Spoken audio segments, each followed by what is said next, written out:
रोखठोक, बेधडक आणि अचूक घडामोडींचा वेध घेणारं एकमेव बातमीपत्र आदर्श क्रांती मराठी न्यूज। एका शिक्षकाची लिंबाच्या झाडाला गळफास लावून आत्महत्या। नमस्कार, एक ब्रेकिंग न्यूज आपल्या समोर येते आहे की शहरात वास्तव्यास असलेल्या एका शिक्षकाने मंगळवारी रात्री केजकळम रोडवरील चिंचोली फाट्यानजीक एका शेतकऱ्याच्या शेतातील लिंबाच्या झाडाला गळफास लावून आत्महत्या केल्याची दुर्दैवी घटना घडली आहे।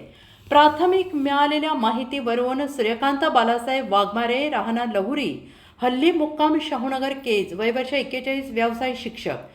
सूर्यकांत वाघमारे हे केज तालुक्यातील कुंभेफळ येथील सिद्धिविनायक विद्यालयात शिक्षक म्हणून कार्यरत होते। मंगळवार दिनांक 9 जून रोजी रात्री 11 वाजण्याच्या पूर्वी केजकळम रोडवरील चिंचोली फाट्यानजीक एका शेतकऱ्याच्या शेतातील लिंबाच्या झाडाला दोरीच्या सहाय्याने गळफास लावून आत्महत्या केल्याची घटना घडली आहे। परंतु आत्महत्येचं नेमकं कारण काय ते अद्याप कळलेलं नाही।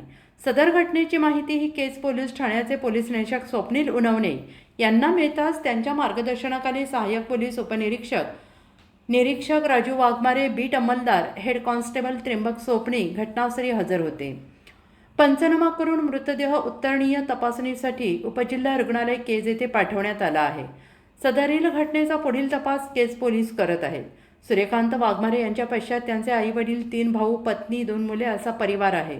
सूर्यकांत वाघमारे हे मनमिळावू आणि प्रेमळ स्वभावाचे होते। ते शहरात आणि परिसरात त्यांना मानणारा मित्र परिवार मोठ्या प्रमाणात असून सामाजिक आणि शैक्षणिक क्षेत्रामध्ये त्यांचे उल्लेखनीय कार्य असल्यामुळे त्यांच्या मोठ्या प्रमाणात त्यांचा जनसंपर्क होता।